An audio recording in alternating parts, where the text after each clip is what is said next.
Hello everyone, welcome back to another video and in this video I am going to read माला और मैंने काफ़ी सारा पढ़ भी लिया। तो मैंने काफ़ी सारा कहा है उसका मतलब है 150 पेजेस दैट्स इट। और अभी इतना सारा पढ़ा हुआ है और क्योंकि थोड़ा सा मुझे लग रहा है मैं डरूंगी भी इसके अंदर, जो अभी तक मैं डरी नहीं हूँ लेकिन शायद आगे जाके डरूँ और देखते हैं कि क्या होता है। But I am excited. मैं जितने ज़्यादा निम्रा के नॉवेल्स पढ़ती हूँ मेरी उतनी ज़्यादा उसके लिए रिस्पेक्ट जो है वो ज़्यादा हो जाती है। अभी मैं माला का पार्ट 2 पढ़ रही हूँ और मैं एक पेज पे थी जहाँ पे जो चीज़ें मैंने अंडरलाइन की हुई हैं ये आप लोग पढ़ भी सकते हैं पास करके वीडियो, जिसके अंदर उसने तलाक के बारे में कुछ चीज़ें लिखी हुई हैं और वो इतने बेहतर तरीके से लिखी हुई है, हर टॉपिक को इतने अच्छे तरीके से कवर करती है। ऐसे भी नहीं लगता कि कोई चीज़ आपको जो है वो ज़बरदस्ती आपके दिमाग में आपको स्पून फीडिंग की जा रही है और वो चीज़ आपको समझ भी आ जाती है। ये जेन्युइनली रिस्पेक्ट है। मुझे लगता है कि मेरी ज़िंदगी में शायद किसी राइटर का इतना इम्पैक्ट नहीं हो सकता जितना निम्रा का है। और बस मुझे यही बताना था। आई कांट बिलीव कि मैं फाइनली माला का रिव्यू करने जा रही हूँ। माला 1 पढ़े हुए तो मुझे काफ़ी टाइम हो गया है और माला 2 पढ़े हुए भी 4-5 दिन तो हो चुके हैं। So let's just review this 2। Actually जिस बात के लिए ज़्यादा सैड होना वो ये है कि निम्रा की जो मोटी मोटी किताबें होती थी ना, अब उनका सिलसिला तो ख़त्म हो गया। बिकॉज सबसे जो मेन है वो हाल ही में नमल है एंड नाउ माला, और ये तीनों मैंने पढ़ लिए हैं और अब नहीं लिखते हुए ज़ाहिर है उसको टाइम लगेगा, तो ये बहुत बुरी बात हो गई है वैसे।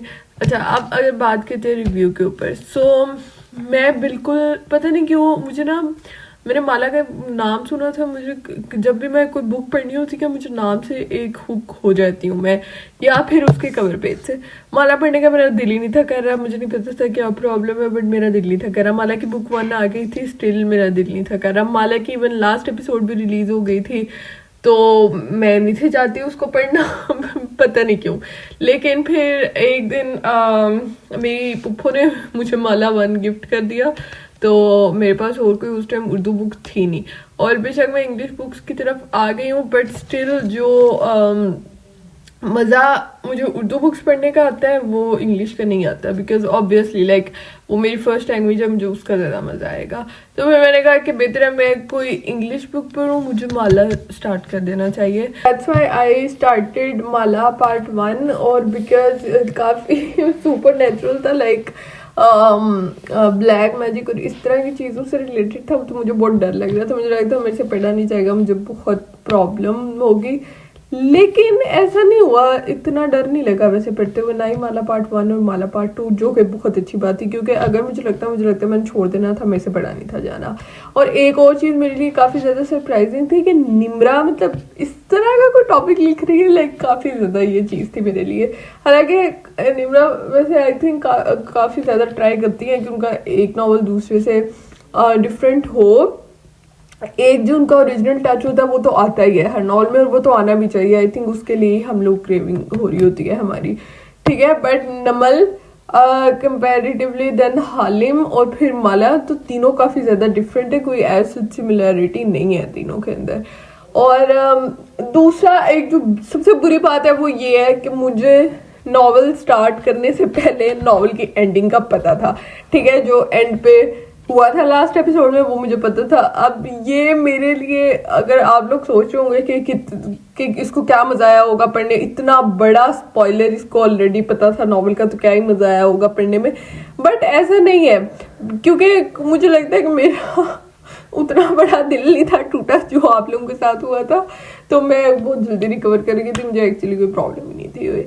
अब अगर स्टोरी की तरफ आ जाए तो कहानी बहुत इंटरेस्टिंग थी और आप कहीं पे भी बोर नहीं होते, जस्ट लाइक हालिम एंड नमल, आप बोर नहीं होते कहीं पे भी दोनों पार्ट्स के अंदर ही। और मैं कहती हूँ कितनी बड़ी क्रिएटिविटी है कि यार इतनी मोटी मोटी किताबें, और I mean it's not easy कि आप इतना ज़्यादा लिख रहे हैं और फिर आपके रीडर्स बोर भी नहीं हो रहे।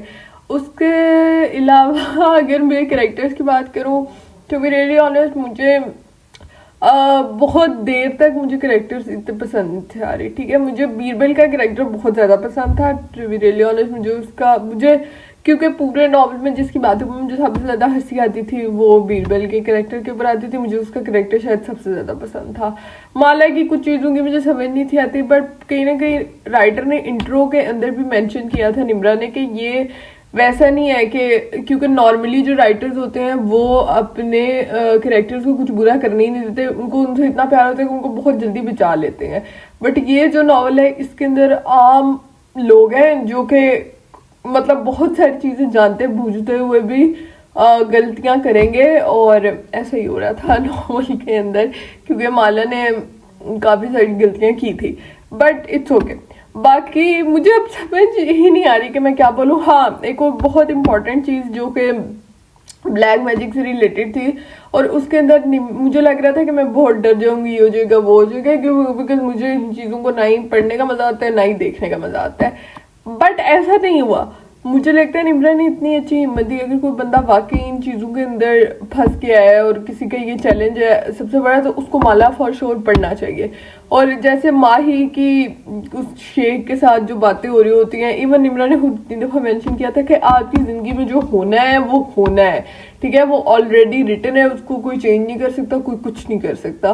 तो डरना नहीं है। खौफ जो है ना वो उसका आपके ओपोनेंट का सबसे बड़ा हथियार बनेगा, और डरना नहीं है आपने। तो मुझे ये कॉन्सेप्ट बहुत ज्यादा इंटरेस्टिंग लगते थे। आई लव्ड इट, लाइक बहुत अच्छा निम्रा ने लिखा था। और उसके अलावा अब मुझे नहीं पता, ये स्पॉइलर हो जाएगा वैसे अगर किसी ने नहीं पढ़ा तो, बट अगर एंडिंग की बात करें so I don't have any problem with it. उसका सबसे बड़ी पॉइंट तो ये है कि क्योंकि मुझे ऑलरेडी पता थी, तो मेरे लिए ना काइंड ऑफ वो चीज़ थी कि आपको ऑलरेडी एक वन लाइनर दे दिया जाए और फिर आप बस पूरा नॉवल इस चक्कर में पढ़ें कि कैसे मतलब मीन्स टू एंड कैसे हुआ, लाइक अगर आप लोगों को मेरा पॉइंट समझ आ रहा है तो ठीक है। तो मुझे कोई इतना प्रॉब्लम नहीं हुआ एंडिंग से। और जो एंड पे ये चीज़ अगर जिसने ये नॉवल नहीं पढ़ा वो स्किप भी कर सकता, बिकॉज शायद उसके लिए स्पॉइलर हो जाए, और अगर आपने देखना तो देख लें, आई डोंट हैव एनी प्रॉब्लम। जैसे निम्रा ने एंड पे मेंशन भी किया था कि माला के लिए जो लाइक हैप्पी एंडिंग थी जो उसका वो हो गया था, बिकॉज उसने अपने आप को एक चीज़ से रिकवर किया। उसने अपने साथ जो उसका लाइक सबसे कनेक्टेड बंदा था, बच्चा था, उसने लाइक चीजें प्रोवाइड की, उसने फाइनेंशियली अपने आप को स्टेबल किया, उसने करियर बनाया अपना, ये हो गया था, ठीक है। और वो वाकई बात मुझे तो समझ आ गई थी। आई थिंक वो बात ठीक थी, जरूरी नहीं था कि जो भी है मैं बताना नहीं चाह रही बिकॉज स्पॉइलर हो जाएगा, जो कि मैं काफी ज्यादा दे चुकी। सो या आई रियली लाइक माला। मुझे माला बहुत ज़्यादा पसंद आया, मैंने बहुत इंजॉय किया इसको पढ़ते हुए। मुझे एंडिंग से भी कोई प्रॉब्लम नहीं थी, और बस यही बात मैं बता सकती हूँ। और बाकी जैसे मुझे आदत होती है कि मैं हर नॉवल को, हर बहुत बेहतरीन नॉवल को मैं नमल से कंपेयर करती हूँ। सो स्टिल नमल टॉप पे ही है मुझे कभी कभी लगता है, मेरी कज़न भी मुझे कहती है मैं बहुत ज़्यादा बाइस्ड हूँ नमल के लिए, लेकिन वाकई वैसे हालिम और माला में भी कोई ऐसे मिस्टेक्स नहीं है, बट फिर भी नमल आई थिंक मैंने सबसे पहले पढ़ा था तो मेरे दिल के करीब है बहुत ज़्यादा वो। एंड या that's it for the review. And मैंने इसकी पढ़ते हुए जर्नी को व्लॉग नहीं किया, उसके लिए वैसे मैं थोड़ी सी पछता रही हूँ, बट बिकॉज पता नहीं मैं उस मूड में नहीं थी। And that's it. अगर आप लोगों ने पढ़ा है आप लोग ज़रूर कमेंट सेक्शन में बताइएगा, and I will see you guys in another video. Just take care of yourself and bye bye, अल्लाह हाफिज़।